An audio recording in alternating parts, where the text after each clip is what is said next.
હવે શરૂ થવા જઈ રહ્યો છે દેશનો સૌથી મોટો કેસ આપકી અદાલત રજત શર્માની સાથે।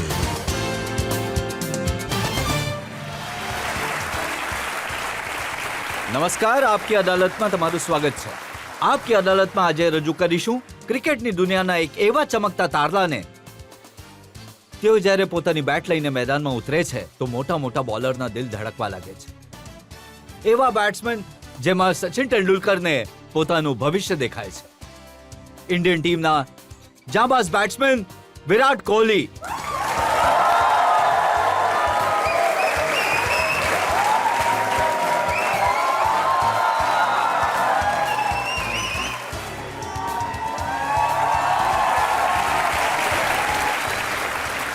અને વિરાટ કોહલીને આ સ્પેશિયલ શો માટે અમે જજ તરીકે આમંત્રિત કર્યા છે પૂર્વ ટેસ્ટ ક્રિકેટર યશપાલ શર્માને। યશપાલ શર્મા,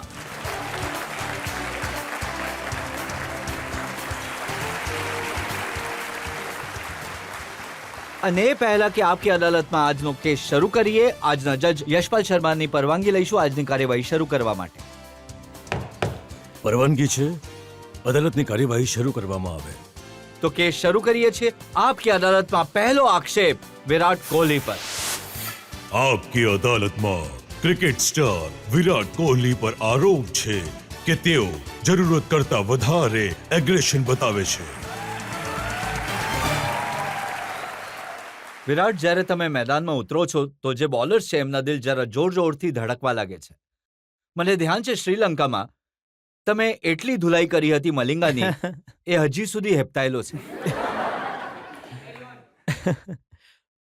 નહીં સર, તો કોશિશ એ જ રહે છે કે ફિલ્ડ પર જઈએ છે તો સારામાં સારું પરફોર્મન્સ આપીએ, અને એટીટ્યૂડ યોગ્ય હોવું ખૂબ જરૂરી છે ક્રિકેટ ફિલ્ડ પર। જો તમારે સક્સેડ કરવું હોય તો હું આમાં બિલીવ કરું છું કે તમારો એટીટ્યૂડ ઠીક છે તો તમે કોઈ પણ સિચ્યુએશનને ટેકલ કરી શકો છો, તો એ મારા માટે એક વસ્તુ ઘણી મેટર કરે છે। ના, તમારો એટીટ્યુડ તો એગ્રેસિવ છે, પણ એને કારણે જે બીજાને નુકસાન થાય છે, સઈદ અજમલ।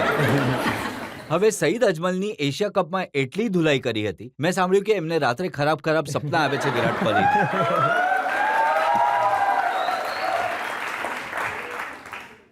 નહીં સર, આ તો એક મજાકની વાત થઈ ગઈ, પણ જેમ મેં કહ્યું કે આ બધી વસ્તુઓ તો ચાલતી રહે છે। ક્યારેક એવું થાય છે કે એક બોલર તમને ઘણી વાર આઉટ કરી જાય છે, તો એ દિવસે મારો દિવસ સારો હતો કે મેં પણ જે કર્યું। તમારો દિવસ સારો હતો ને અજમલનો ખરાબ। હા, આ તમે કહી શકો છો। ને ઓસ્ટ્રેલિયામાં જ્યારે આખી ઇન્ડિયન ટીમનો દિવસ ખરાબ હતો, એક દિવસે એ પિટાઈ રહ્યા હતા, તમે કઈ રીતે હિંમત કરી 100 રન બનાવવાની જ્યારે મોટા મોટા સિનિયર બનાવી નહોતા રહ્યા? બસ સર, ઘણો ટફ ટાઈમ હતો એ ટીમ માટે, અને જરૂરી હતું કે એક પોતાની જાત સાથે જે માણસ વાત કરે છે કે શું કરવું જોઈએ, કઈ રીતનું માઇન્ડસેટ હોવું જોઈએ, તો મેં ઘણી પોતાની જાત સાથે વાત કરી રાધર દેન કે બીજા લોકોની વાત સાંભળું, તો એનાથી ઘણી હેલ્પ મળી મને, અને મેન્ટલ સ્ટ્રેન્થ મળી। અને જો તમે એવી સિચ્યુએશનમાં પરફોર્મન્સ આપો છો તો તમારો કોન્ફિડન્સ લેવલ પણ ઘણું વધી જાય છે। જો 2012થી અત્યાર સુધીનો રેકોર્ડ જોઈએ તો 5 સેન્ચુરી લગાવી ચૂક્યા છો, તો ઘણા પ્લેયર એ પણ વિચારતા હશે કે આખી રમત આ જ રમે છે, અમને તક જ નથી આપતો।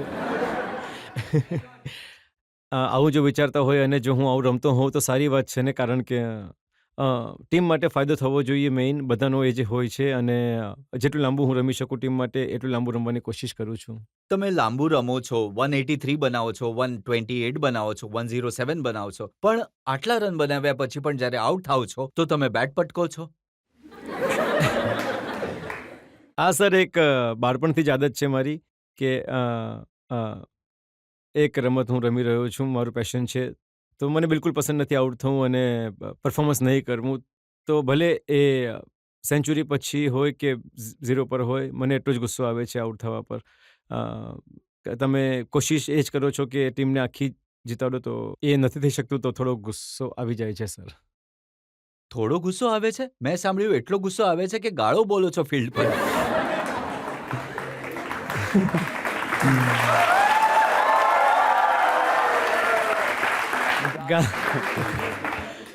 ગાળો સર 1-2 વાર નીકળી ગઈ હતી મોઢામાંથી। એ તો સારું નહીં થયું, પણ હવે કોશિશ કરી રહ્યો છું હું એને થોડું ઠંડો રાખું પોતાની જાતને, અને એગ્રેશનમાં નહીં, થોડું જે બિહેવિયર જે થોડું ઓવર ધ ટોપ થઈ જાય છે એના પર થોડો કોને કંટ્રોલ ગાળો કરવાનો આપો છે. છો તમે? ખબર નહીં સર, એ નીકળી જાય છે, એ કોઈની તરફ નથી હોતી સર, બસ નીકળી જાય છે મોઢામાંથી. બાળપણથી જ આ ટેવ છે કે હમણાં જ આ ગાળો નીકળે છે? નહીં.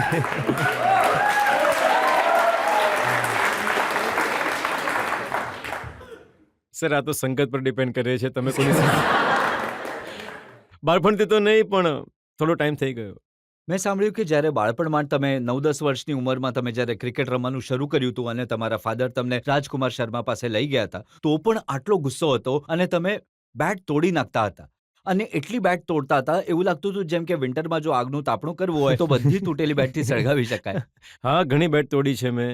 જેમ કે મેં કહ્યું કે બાળપણથી જ આદત છે. સારી આદત નથી, મેં ઘણું નુકસાન કરાવ્યું છે મારા ઘરવાળાઓનું. પણ ઠીક છે, આવો એટીટ્યુડ હોવો જરૂરી છે. તો જ્યારે બેટ તોડતા રહેતા તો ખર્ચો ઘણો થતો હશે, તો ક્યાંથી લાવતા હતા? હા, ખર્ચ થતો હતો ઘણો. પ્રોબ્લેમ થતા હતા સામાન લાવવામાં ક્યારેક ક્યારેક, પણ પછી મને મારા કોચ રાજકુમાર શર્માએ કોન્ટ્રાક્ટ અપાવ્યો BDM જે કંપની છે મેરઠમાં. તો એમણે પછી મને સામાન આપવાનો શરૂ કર્યો હતો જ્યારે હું 15-14 વર્ષનો હતો. તો એમણે મારી ઘણી હેલ્પ કરી છે ઇનિશિયલી. એ તમને બેટ આપતા રહ્યા અને તમે બેટ તોડતા રહ્યા. નહીં, એના પછી જ્યારે એમણે કહ્યું કે તમને વર્ષમાં 2 જ બેટ મળશે, તો પછી મેં થોડું ધ્યાન રાખવાનું શરૂ કર્યું. તો મેં તોડવાના બંધ કરી દીધા.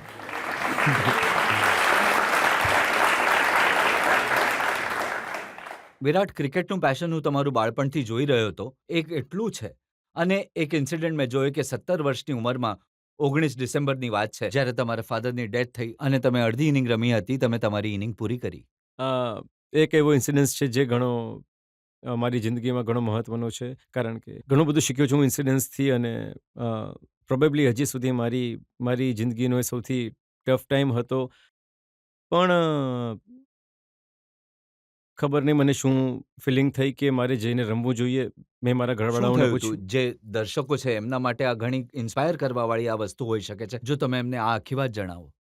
નહીં, કેમ કે જો તમે કોઈ વસ્તુ પેશનથી કરો છો તો મને નથી લાગતું કે કોઈ વસ્તુ એને રોકવામાં તમને પ્રોબ્લેમ આપશે કે પછી તમને અ, એ કરવાથી રોકશે. તો એ જ હતું કે મતલબ ક્રિકેટ મારે માટે બધું છે અને મેં બાળપણથી જ વિચાર્યું હતું. તો હું એક સ્પોર્ટ્સ માટે ડેડિકેટેડ હતો અને તો આ એક ઇન્સિડન્સ થયો મારા માટે ઘણું શોકિંગ હતું, બધા માટે શોકિંગ હતું. પણ મેં મારા ઘરવાળા સાથે વાત કરી કે શું જઈને રમી શકું? તો એમણે મને કહ્યું કે હા, તું જઈ શકે છે અને તારું હું ડિસિઝન બેકગ્રાઉન્ડ છે. જરા દર્શકોને જણાવવા ઈચ્છું છું. 17 વર્ષના હતા વિરાટ કોહલી.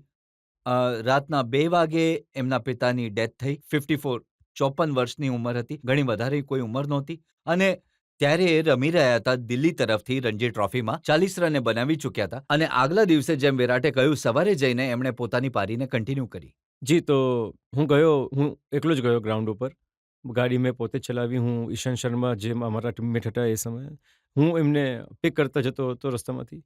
તો રોજ મારું નોર્મલ બિહેવિયર, ઘણી મજા કરતો હતો. તો એ દિવસે ઓબ્વિયસલી હું શોકમાં હતો, હું કંઈ બોલ્યો નહીં. તો એમણે પૂછ્યું કે શું થયું? તો મેં એમને કહ્યું કે ઘણા શોક થયા. તો એમણે આખી ટીમને જણાવ્યું સવારે.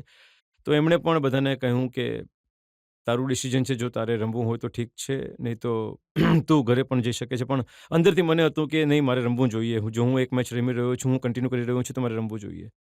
તો હું રમ્યો એ દિવસે સવારે. 90 રન બનાવીને આઉટ થયો અને ટીમને હારવાથી બચાવી. તો એ દિવસે ઘણું બધું શીખવા મળ્યું મને લાઈફમાં કે અ, જો તમે કોઈ વસ્તુની તરફ ડેડિકેટેડ છો તો એના પર પૂરું ડેડિકેશન હોવું જોઈએ. કોઈ પણ વસ્તુ તમને એનાથી ડિસ્ટ્રેક્ટ નહીં કરવી જોઈએ. આ કદાચ રેર એક્ઝામ્પલ હશે વિરાટ, ક્રિકેટના ઇતિહાસમાં. એક 17 વર્ષનો છોકરો જેમના ફાધરની ડેથ થઈ જાય એ પછી રમે અને એ પણ 90 રન બનાવે અને એના પછી ત્યાંથી એ અંત્યેષ્ટિમાં ફ્યુનરલ માટે જાય. હા, મેચ પૂરી થયા પછી હું ફ્યુનરલ માટે ગયો હતો અને એટલે મને આખો દિવસ સમજ નહીં પડી કે શું થયું મારી સાથે. માત્ર હું એ જ સમયે સેન્સમાં હતો જ્યારે હું ક્રિકેટ રમી રહ્યો હતો. એના સિવાય મને કોઈ હોશ ન હતી, મતલબ કે શું થઈ રહ્યું છે મારી આસપાસ. તો જેમ મેં કહ્યું કે ઘણો ટફ ટાઈમ હતો મારા માટે. અને ઘણી એ વસ્તુઓથી મને આજે પણ કોન્ફિડન્સ મળે છે કે હું વિચારું છું કે જો કોઈ સિચ્યુએશનમાં હું ફસાઈ જાઉં છું, તો એ ટાઈમને હું યાદ કરું છું. જે ટફેસ્ટ સિચ્યુએશન હતી મારી લાઈફમાં, મેં એને કેવી રીતે હેન્ડલ કરી, તો એનાથી ઘણું મને સ્ટ્રેન્થ મળે છે. બિલકુલ, તમે ઘણી સારી વાત કહી. સૌથી ડિફિકલ્ટ સિચ્યુએશન તમારી જિંદગીની તમે હેન્ડલ કરી લીધી. મને લાગે છે કે તમે દેશ માટે જ્યારે પણ મુશ્કેલ સિચ્યુએશન આવશે તો વિરાટ કોહલી એને હેલ્પ કરશે. હોપફુલી આઈ વિશ કે હું કરી શકું.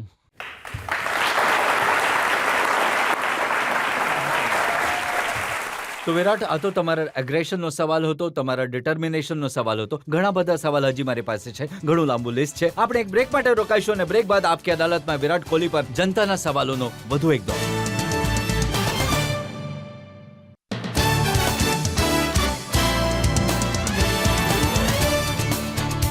Welcome back. આપકી અદાલતમાં આજે આપણા મહેમાન છે ક્રિકેટ સ્ટાર વિરાટ કોહલી. આપકી અદાલતમાં આગલો આરોપ.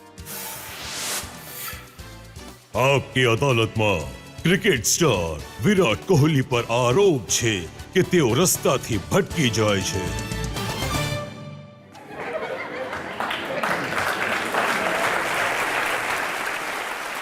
વિરાટ, મને પહેલો સમારંભ યાદ છે મુકેશ અંબાણીએ જે સચિન તેંડુલકરના 100 સેન્ચુરી થવાના સન્માનમાં કર્યો હતો, અને ત્યાં સચિનને પૂછ્યું સલમાન ખાને કે કોણ એવો પ્લેયર છે જે તમારો રેકોર્ડ તોડી શકે છે, તો સચિને કહ્યું કે વિરાટ કોહલી એક એવા પ્લેયર છે.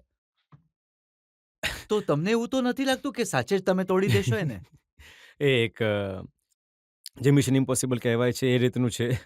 લાઈક 100 સેન્ચુરી બનાવવી આજ સુધી કોઈએ નથી કર્યું, અને એક ઘણી મોટી વાત છે. પણ હું આ વસ્તુઓ વિશે વિચારતો નથી, કારણ કે એનાથી પ્રેશર વધારે વધે છે. કોશિશ કરું છું કે જેટલું પરફોર્મ કરી શકું એટલું હું કરું, અને જ્યારે કરિયર ખતમ થશે ત્યારે જેટલી બની હશે. એવું તો નથી ને કે આના વિશે નહીં વિચારવાથી તમે ખોટા રસ્તા પર જતા રહો છો? નહીં સર, બિલકુલ નહીં. બિલકુલ યોગ્ય રસ્તા પર ચાલી રહ્યો છું, જેટલું મને ખબર છે એટલે. કારણ કે જ્યારે તમને વાઇસ કેપ્ટન બનાવ્યા તો એક ફંક્શનમાં મેં સાંભળ્યું કે કપિલ દેવ કહી રહ્યા હતા કે આ સુંદર દુનિયામાં તમને ભટકાવવા માટે ઘણી બધી વસ્તુઓ આવશે. સર, આ તો દરેક ફેઝ ઓફ લાઈફમાં થાય છે કે ડિસ્ટ્રેક્શન રહે છે આસપાસ, પણ હમણાં મને ખબર છે કે હું બિલકુલ રાઈટ ટ્રેક પર છું, અને કોઈ એવી વસ્તુ નથી જે મને ડિસ્ટ્રેક્ટ કરી શકે છે. જ્યારે આઈપીએલ રમી રહ્યા હતા તો મેં સાંભળ્યું કે થોડા સમય માટે ભટકી ગયા હતા.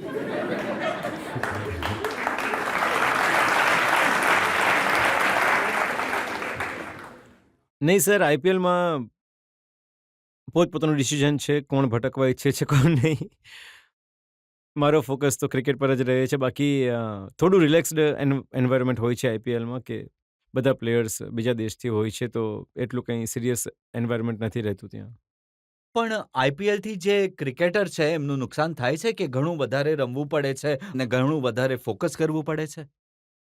સર, આ ઇન્ડિવિજ્યુઅલ પર ડિપેન્ડ કરે છે કે તમે કેટલી ક્રિકેટ રમી એક વર્ષમાં, અને આઈપીએલમાં જો તમને વધારે વેરેન્ટેર થઈ ગયું તો એ ડિપેન્ડ કરે છે ઇન્ડિવિજ્યુઅલ પર. હમણાં હું 23 વર્ષની ઉંમરમાં એમ નહીં બોલું કે હું થાકી ગયો છું કે મને રેસ્ટ જોઈએ છે, કેમ કે હું જેટલું રમી શકું એટલું ઓછું છે મારા માટે આ ટાઈમે. એઝ ઇન્ડિવિજ્યુઅલ હું કહી શકું છું કે મને આ વસ્તુઓથી કોઈ ફરક નથી પડતો.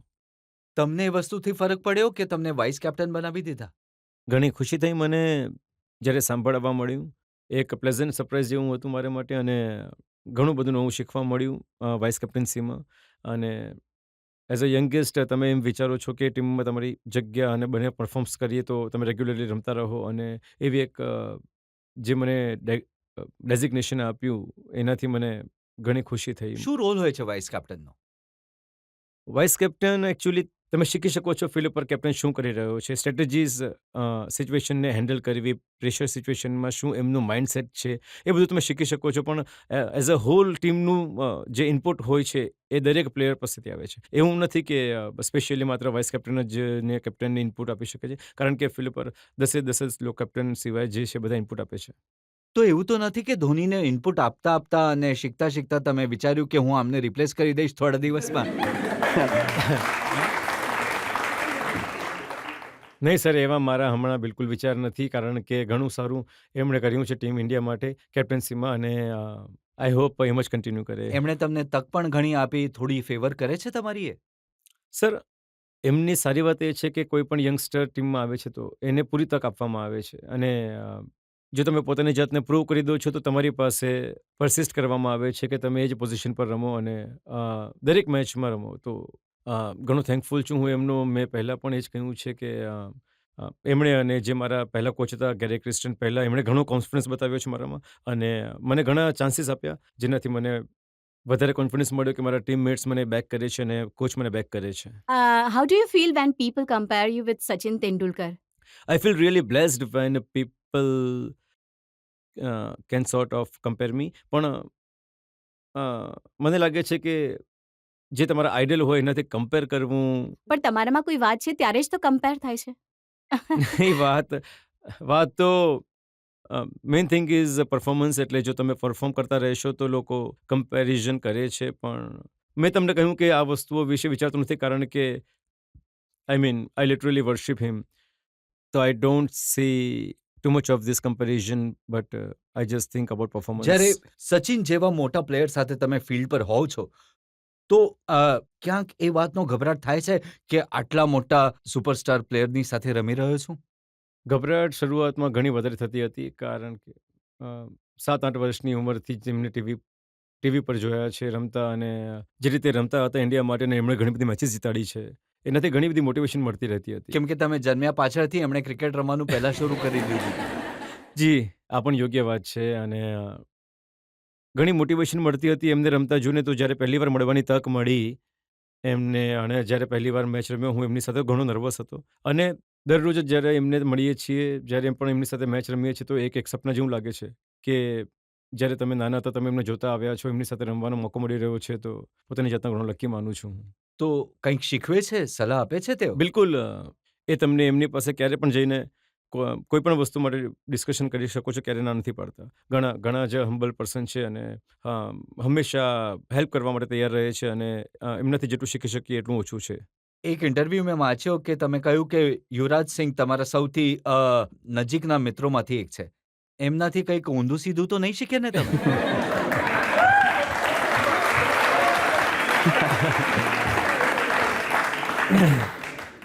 નહીં, ઊંધું સીધું તો નહીં સર. એક માણસનું નેચર હોય છે, ઘણા ઘણા ખુશમિજાજ માણસ છે, અને ઘણો એમનો જોલી નેચર છે એમનો. એટલે કંઈક વધારે વિચારતા નથી કંઈ રમતા કરતા. તો ઘણા લોકોએ એમને મિસરીડ કર્યા છે અને આટલા વર્ષોમાં, અને દિલના ઘણા સાફ છે. અને એટલે જ એમને હું માનું છું કે મારા મોટા ભાઈ જેવા છે. અને ખરાબ વાતો તો નહીં, પણ એમણે ઘણી સારી એડવાઇસ આપી છે, અને રાત્રે ક્રિકેટ માટે, અને જેમની લાઈફમાં થયું છે, એમણે ક્યારેક ભૂલો કરી છે, તો અમને એ જ કહેતા રહે છે કે તમે લોકો નહીં કરો જેટલા યંગસ્ટર્સ છો ટીમમાં, તો ઘણી એ પણ હેલ્પ કરે છે અમને. હવે તેઓ ટીમમાં પાછા આવ્યા છે. તો ઘણા બધા લોકો એમ કહે છે કે આ ઇમોશનલ ડિસિઝન છે સિલેક્ટર્સનું. નહીં સર, મને નથી લાગતું એવું બિલકુલ. કેમ કે એક પ્લેયર જે 12-13 વર્ષ રમ્યો ઇન્ડિયા માટે, જો એની સાથે આવું સિનસ થઈ જાય અને એ કહે છે કે હું કોન્ફિડન્સ છું, હું ફિટ છું રમવા માટે, તો એને એક તક મળવી જોઈએ. અને એમણે આપણને T20 વર્લ્ડ કપમાં પણ એમણે ઘણું સારું પરફોર્મન્સ કર્યું. વર્લ્ડ કપ જીત્યા આપણે. 2011 વર્લ્ડ કપમાં તે મેન ઓફ ધ ટુર્નામેન્ટ હતા, આપણે વર્લ્ડ કપ જીત્યા. તો આઈ થિંક એમને માટે પરફેક્ટ કમબેક છે, અને અમે બધા પણ ઘણા ખુશ છીએ એમના સૌરવ decision થી. ગાંગુલીનું મેં સ્ટેટમેન્ટ જોયું હતું. એમણે કહ્યું હતું કે ટુ અર્લી, કંઈક જલ્દી બોલાવી લીધો. હજી થોડો ટાઈમ એમને આપવો જોઈતો હતો પ્રિપેર કરવા માટે. સર જુઓ, જ્યારે તમે કમબેક કરાવશો તો પહેલી મેચ રમવા માટે તો એટલી નર્વસનેસ રહેશે, ભલે હમણાં હોય કે પછી. તો બેટર એ જ છે કે વર્લ્ડ કપમાં એ રમશે. જો એમનું પરફોર્મન્સ પહેલા મેચથી શરૂ થઈ ગઈ તો ટીમને ઘણો વધારે ફાયદો થશે, કેમ કે આપણા માટે ઘણી ઇમ્પોર્ટન્ટ ટુર્નામેન્ટ છે. સર, હું તમને શું સવાલ પૂછું? You are basically answer all the questions with your will. If I was a girl, જો હું છોકરી હોત, કસમથી I would have propose you. અને આજ કોઈને હું પોલિસ નહીં આવ્યો છું. Hello sir, as a cricketer, Indian cricketer, તમારા માટે સૌથી ચેલેન્જિંગ કઈ ટીમ છે? ટીમ ઓસ્ટ્રેલિયા ઘણી ચેલેન્જિંગ હતી, જે મેં હમણાં જે પાછળ સિરીઝ રમી છે. ઘણી ચેલેન્જિંગ ટીમ હતી, ઘણી એગ્રેસિવ છે એ લોકો. અને આવી ટીમની અગેન્સ્ટ જો તમે સારું પરફોર્મન્સ કરો છો તો એનાથી ઘણો કોન્ફિડન્સ મળે વેસ્ટ છે. ઇન્ડિઝ જ્યારે તમે ગયા હતા ત્યારે શું થઈ ગયું હતું? ત્યાં તમારું પરફોર્મન્સ જેટલું એક્સપેક્ટેડ હતું એનાથી ઘણું ઓછું હતું. જી, ટેસ્ટ મેચીસમાં મારો સારો સ્ટાર્ટ નહીં રહ્યો. ઘણો ખુશ હતો હું ઓપોર્ચ્યુનિટીથી, કેમ કે જ્યારે તમને ક્રિકેટ શરૂ કરો છો, એટલીસ્ટ મારા માટે તો એ સપનું હતું કે હું ટેસ્ટ મેચીસ રમું ઇન્ડિયા માટે, ટેસ્ટ ક્રિકેટ રમવાનું. તો સ્ટાર્ટ મારો સારો નહીં રહ્યો. હું ઘણો નર્વસ થઈ ગયો હતો એ સમયે. એવા વિચાર આવવા લાગ્યા કે ટેસ્ટ ક્રિકેટ ઘણું ડિફરન્ટ ફોર્મેટ છે, અને ઘણું વધારે મેં કન્ફ્યુઝ કરી દીધો પોતાની જાતને, અને મારો કોઈ માઇન્ડ સેટ ન હતો અને ત્યારે રમવાનો. એના પછી મેં વાત કરી સિનિયર પ્લેયર્સ સાથે, તો એમણે મને કહ્યું કે તમે જેમ નેચરલી રમો છો એ જ અપ્રોચ રાખો, બસ થોડા ઘણા માઇનર ચેન્જીસની જરૂર છે. તો પછી મેં શીખ્યું એ બધું, ભૂલો કરી હતી મેં એનાથી, અને એના પછી સારું પરફોર્મન્સ થઈ હવે શક્યું. જે વર્લ્ડ કપમાં રમવા જશો, મેં સાંભળ્યું કે બાકી દેશોના જે ખેલાડી છે, એ તમારા વિડીયો જોઈ રહ્યા છે, એ તૈયારી કરે છે કે વિરાટ કોહલીને કેવી રીતે આઉટ કરવું. સર, આ તો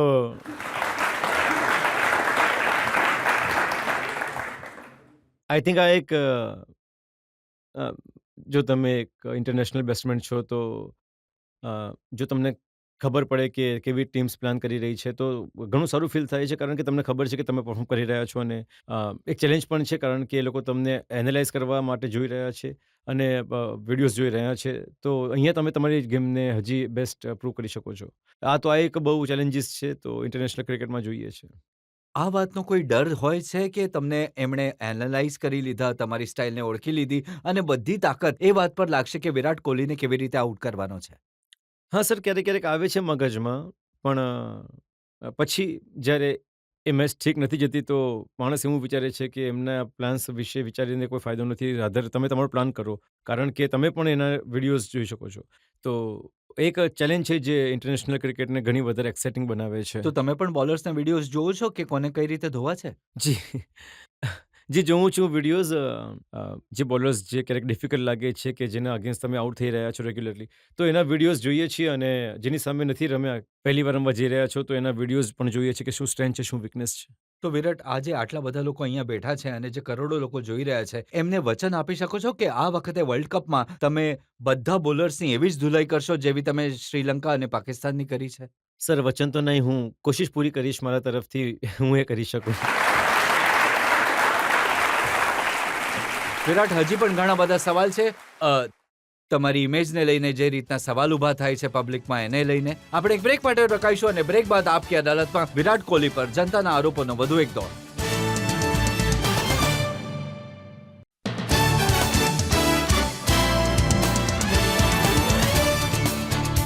વેલકમ બેક. આપકી અદાલતમાં આજે આપણે કેસ ચલાવી રહ્યા છીએ, સવાલ પૂછી રહ્યા છીએ, સફાઈ માંગી રહ્યા છીએ વિરાટ કોહલી પાસે. આપકી અદાલતમાં આગલો આરોપ.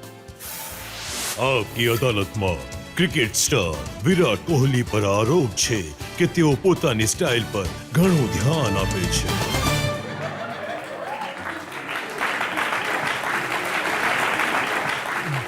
વિરાટ, આ ફોટો મારી પાસે છે. એનું ટાઇટલ છે કોહલી પર ફિદા હુઈ હસીના. આ હુબાર્ટનો ફોટો છે ફેબ્રુઆરી 2012નો. એક છોકરી પોસ્ટર લઈને બેઠી છે મેદાનમાં. એમણે લખ્યું છે, offer still stands Kohli, my place two night.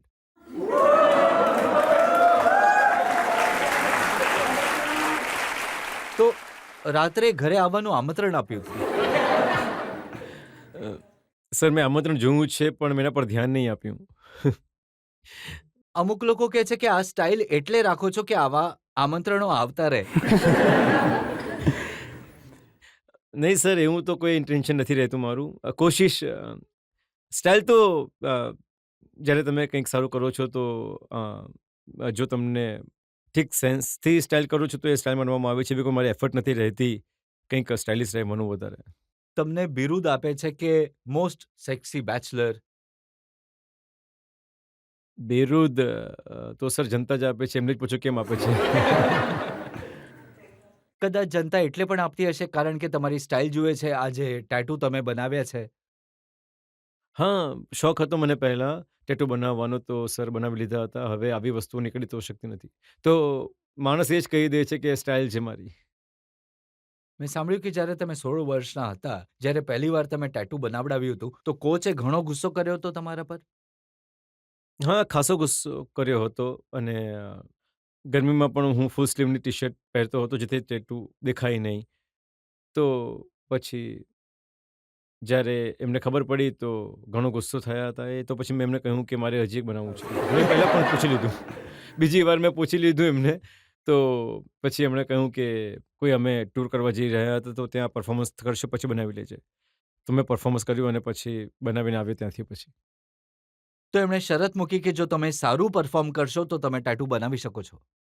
નહીં, શરતો નહીં. એના પછી એમણે મને એટલું કંઈ નહીં કહ્યું. એના પછી મેં હજી એક ટેટુ જે ખાસું મોટું છે મારા હાથ પર છે. તો એના પછી મારું પરફોર્મન્સ ઘણું સારું થવા લાગ્યું. તો તો પછી મેં એમને કહ્યું કે સર મને ઘણું મોટું લાગી રહ્યું છે. હું વિચારી રહ્યો છું કે હટાવી દઉં આને લેઝર કરાવીને. તો એમણે કહ્યું કે નહીં હવે હટાવતો નહીં, હવે પરફોર્મન્સ સારું થઈ રહી છે તારી તો આ ટેટુ રહેવા દે હવે. તો ત્યારથી પછી મેં આમ જ છોડી દીધું તો એને. જો પરફોર્મન્સના હિસાબે વિરાટ તમે ટેટુ બનાવશો તો આખી બોડી પર ટેટુ બની જશે. થોડો ગજનીવાળો હાલ થઈ જશે મારો સર. કોચે કહ્યું હતું સ્ટાઇલ વાઇલ છોડો અને રમત પર ધ્યાન આપો. હા, શરૂમાં સર કહેતા હતા થોડું શરૂઆતમાં ઘણો ડિસ્ટ્રેક્ટ થઈ ગયો હતો. પહેલી જે એડિશન હતી આઈપીએલની એના પછી અમે લોકો અંડર-19 વર્લ્ડ કપથી આવ્યા હતા. એના પછી એકદમ બધું ઇન્ટરનેશનલ પ્લેયર્સ સાથે રમવાનું મળતું હતું અને આટલું અટેન્શન દરેક ટીમ પર તો ઘણું સારી રીતે હેન્ડલ નહીં કરી શક્યો હતો હું. જે ફેઝ હતો ઇનિશિયલી અને એને કારણે હું ટીમથી બહાર પણ રહ્યો હતો થોડો ટાઈમ. તો ત્યારે એમણે મને કહ્યું હતું કે આ બધી વસ્તુઓને છોડીને ફિલ્ડ પર વધારે ટાઈમ સ્પેન્ડ કરો અને ગેમમાં ધ્યાન આપ. આ જે સ્પાઇક હેરસ્ટાઇલ છે એ પણ ત્યારે જ આવી હતી. આ તો સર પહેલેથી જ છે. હું થોડો અહીંયા ત્યાંથી ચેન્જ કરતો રહું છું. કારણ કે ઘણા પ્લેયર્સ મેં જોયું પોતાની હેરસ્ટાઇલ ચેન્જ કરી રહ્યા છે. સચિન તેંડુલકરે પણ સ્ટાઇલ ચેન્જ કરી છે. હા, ફરીથી એમણે વાળ લાંબા કર્યા. ચેન્જ કરતા રહીએ છીએ સર, સારું લાગે છે ક્યારેક ક્યારેક ચેન્જ કરવું. ને સૌરવ ગાંગુલીએ ચેન્જ કરી તો એ પસંદ નહીં આવ્યું લોકોને ફિલ્ડ પર વાળ જ્યારે ઉડતા દેખાય. હું કમેન્ટ નથી કરવા ઈચ્છતો સર. ને જે ધોનીએ પોતાના લાંબા વાળ કાપીને નાના કરી લીધા એના પર કોમેન્ટ કરશો? એના પર એમણે જ મને પોતે કહ્યું હતું કે ઘણા ઇરિટેટ થઈ ગયા હતા. એ સંભાળવા માટે ઘણા મુશ્કેલ થઈ હતા આટલા લાંબા વાળ રમતી વખતે. તો જ્યારે એમણે વાળ કપાવ્યા તો એ બોમ્બેમાં લોકલ રોડ પર ચા પીવા નીકળી ગયા અને લોકોએ ઓળખ્યા પણ નહીં એમને. તો બોલે એ વસ્તુનો ફાયદો 1-1.5 મહિનો થયો થોડો.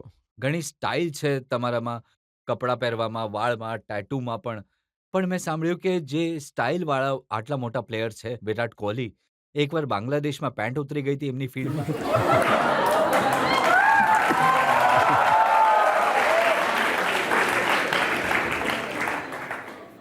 સારી વાત છે સર, તમે સાંભળ્યું જ છે, જોયું નથી. ઘણું એમ્બેરેસિંગ ઇન્સિડન્સ હતો અને જે મારા મોટા ભાઈ જેવા છે મિસ્ટર યુવરાજસિંહ, ઘણા ખુલીને હસ્યા હતા. તમે જોઈ શકો છો. તમારે જોવું હોય તો જોઈ લો, યુટ્યુબમાં છે વિડીયો. ઘણું ક્રિકેટ તમે રમ્યા છો, ઇન્ટરનેશનલ ક્રિકેટ રમ્યા છો, લગભગ દરેક દેશમાં તમે ગયા છો. તો કયો એવો બોલર છે જેને મારીને તમને સૌથી વધારે મજા આવી? સર, મલિંગા માનવામાં આવે છે સૌથી મુશ્કેલ બોલર.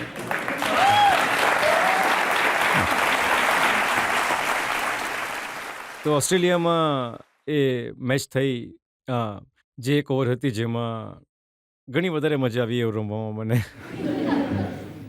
અને કોઈ ઈચ્છા રહી ગઈ કે આવા કોઈ બોલરને ભાઈ માર્યો નથી, આ બચી ગયો હજી મારા હાથથી? નહીં સર, એવી તો કોઈ ઇન્ટેન્શન નથી હોતી કે આજે જેનો ખીનો બનાવી દેવો જોઈએ પણ અને એવી કોઈ ઇન્ટેન્સ નથી હોતી જ્યારે તમે મેચ રમવા જાઓ છો.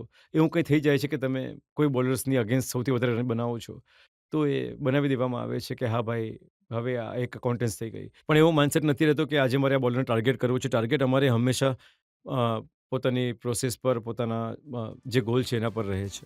ઘણા બધા સવાલ બાકી છે. એક બ્રેક માટે રોકાઈશું અને બ્રેક બાદ આપકી અદાલતમાં વિરાટ કોહલી પર કેસનો વધુ એક દોર.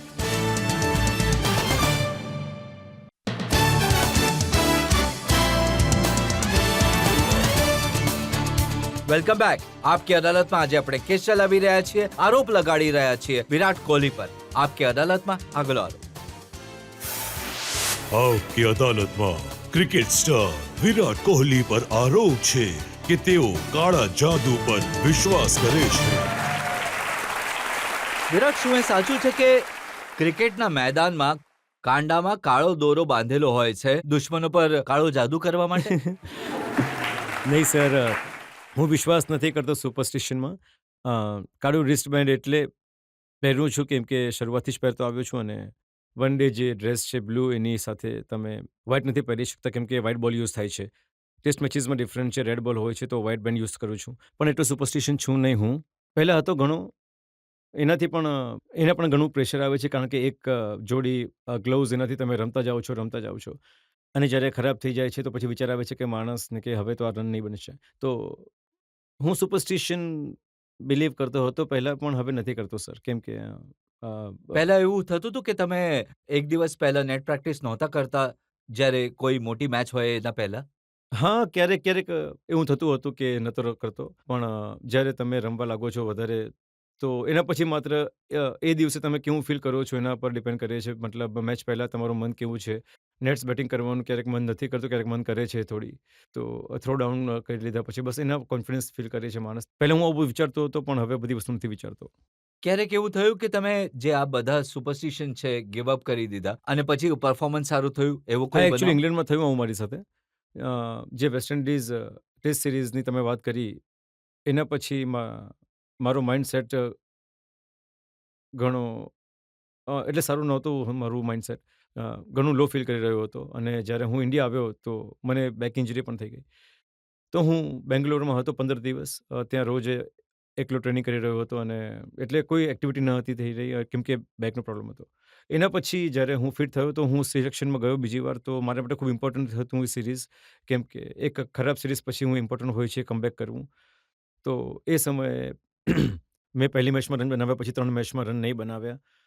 તો પછી મારો મૂડ થોડો ડિપ્રેશન થઈ ગયો. તો મને MS ધોનીએ બોલાવીને વાત કરી કે અ, એમને લાગ્યું કે મતલબ મૂડ બરાબર નથી લાગતો. તો એમણે પૂછ્યું કે શું પ્રોબ્લેમ છે? તો મેં કહ્યું કે સર આમાં મારું માઇન્ડસેટ છે. તો એમણે કહ્યું કે કોઈ વસ્તુમાં વિચાર નહીં કર, બસ માત્ર જઈને રમ. તો એ દિવસે હું જે મારી લાસ્ટ મેચ હતી કાર્ડિફમાં, વન ડે મેચ, ત્યાં હું નવું રિસ્ટ બેન્ડ, નવા ગ્લવ્સ, નવા પેડ, બધું જ મતલબ નવી બેટ, એકવાર પણ નહીં રમ્યો હતો અને એમાં મેં સેન્ચુરી બનાવી મેચ. તો એના પછી મેં બિલકુલ વિચારવાનું બંધ કરી દીધું કે આ બધી વસ્તુથી કોઈ ફરક નથી પડતો. તો આ એક દિવસ એવો હતો કે જ્યાં જેટલા સુપરસ્ટિશન હતા એ એકદમ છૂટી ગયા આ બિલકુલ, એક બિલકુલ, એક્સપિરિયન્સથી. બિલકુલ. કારણ કે ઘણા બધા લોકો કહે છે કે જો બેટ અને ગ્લવ્સથી કંઈક થતું હોત તો રોહિત શર્માને કંઈક આપી દેવું જોઈએ. એમનું લક કામ નથી કરી રહ્યું. નહીં સર, જેમ મેં કહ્યું કે સુપરસ્ટિશનમાં હું તો બિલીવ નથી કરતો અને આ બધી વસ્તુઓથી એટલો ફરક નથી પડતો. પણ સચિન તેંડુલકર મેં સાંભળ્યું કે પહેલા જમણો પેડ બાંધે છે હંમેશા એ એમની રીત હોય છે.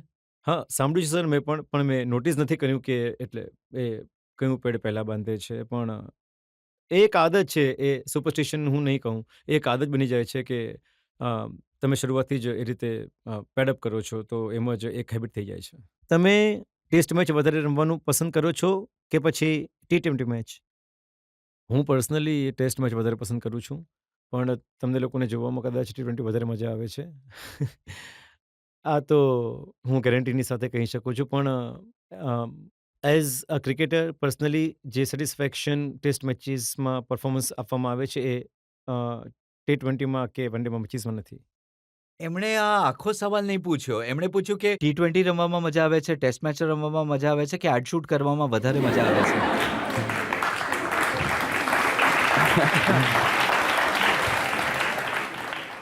એડ શૂટ સર એક રિવોર્ડ છે તમારી પરફોર્મન્સીસનો ઓન ફિલ્ડ.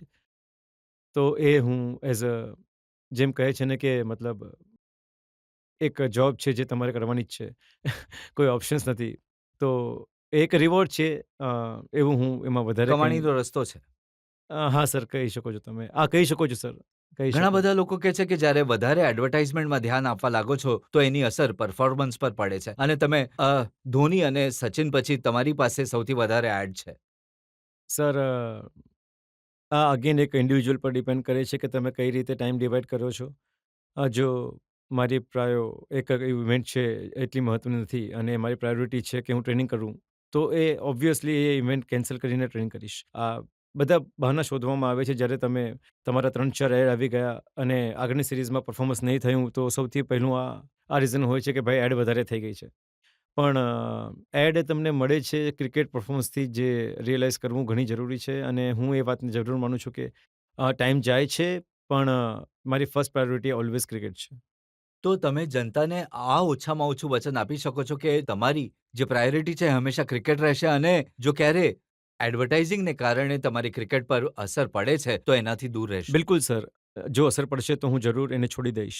સર, મારો સવાલ એ છે કે હવે જો તમે મૂવીઝમાં નજર આવશો તો તમે શું પ્રિફર કરશો? As a cricketer role play કરવો કે કોઈ રોમેન્ટિક હીરો? તમને કોણે કહ્યું કે મૂવીઝમાં આવી રહ્યો છું? સર, સાંભળ્યું ન્યૂઝમાં. સાંભળો ન્યૂઝ, આટલું નહીં સાંભળો તમે.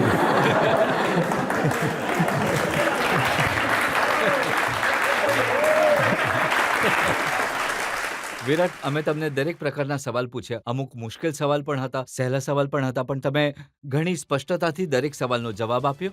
આપણે એક બ્રેક માટે રોકાઈશું અને બ્રેક બાદ સાંભળીશું આપકી અદાલતમાં આજના જજ યશપાલ શર્માનો નિર્ણય આજના કેસ પર.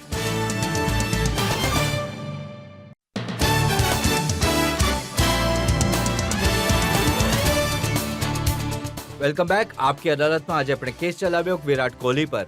આપણે એમને પૂછ્યું એમની પર્સનલ લાઈફ વિશે, એમના ક્રિકેટ વિશે, આપણે એમને પૂછ્યું એમના પરફોર્મન્સ વિશે અને એમની પાસે વચન લીધું કે તેઓ ઇન્ડિયા માટે આવી જ રીતે રમતા રહેશે. આપકી અદાલતમાં હવે સમય છે આજના જજ યશપાલ શર્માના નિર્ણયનો આજના કેસ પર.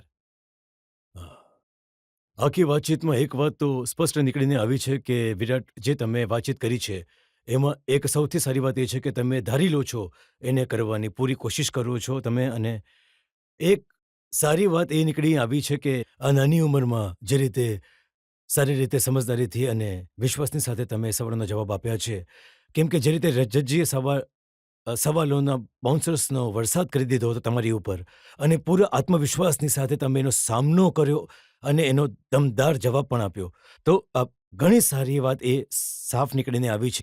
તો બધી વસ્તુઓને જોતાં જ અદાલત આ નિર્ણય આપે છે કે જેટલા પણ આરોપો તમારા પર લાગ્યા છે એનાથી તમને બરી કરે છે. પણ અદાલતની એક સલાહ છે જેના પર તમારે ઘણું ધ્યાન આપવાની જરૂર છે કે જે રીતે તમે તમારી ફિટનેસ અને પરફોર્મન્સીસને લઈને એક જનૂન પેદા કર્યું છે એને આમ જ યથાવત રાખવાનું છે. કારણ કે ખાસ કરીને જે જોવાયું છે 2000ના વિશ્વકપ પછી જે રીતે તમારા વિચારોમાં, તમારા પરફોર્મન્સમાં, તમારી ફિટનેસમાં ફરક દેખાયો છે એ દેશ માટે એક ઘણી સારી વાત છે. અને અમે પ્રાર્થના કરીએ છીએ કે આને જ તમે આવી રીતે કાયમ રાખો અને જે રીતે તમે શતક પછી શતક તમે માર્યા છે અને ભારતને જીત અપાવી છે એમ જ તિરંગો લહેરાવતા રહો અને ભારતને તમે હંમેશા જીત અપાવતા રહો. Thank you. આ આશા સાથે, એ વિશ્વાસ સાથે કે વિરાટ કોહલી આ જ રીતે પરફોર્મ કરતા રહેશે, પોતાની બેટથી રન બનાવતા રહેશે, હિન્દુસ્તાનનું નામ ઊંચું કરતા રહેશે અને વિરોધીઓને હરાવતા રહેશે. આજનો શો અહીં સમાપ્ત કરીશું. આવતા અઠવાડિયે મુલાકાત હશે એક નવા વ્યક્તિત્વ સાથે. ત્યાં સુધી નમસ્કાર.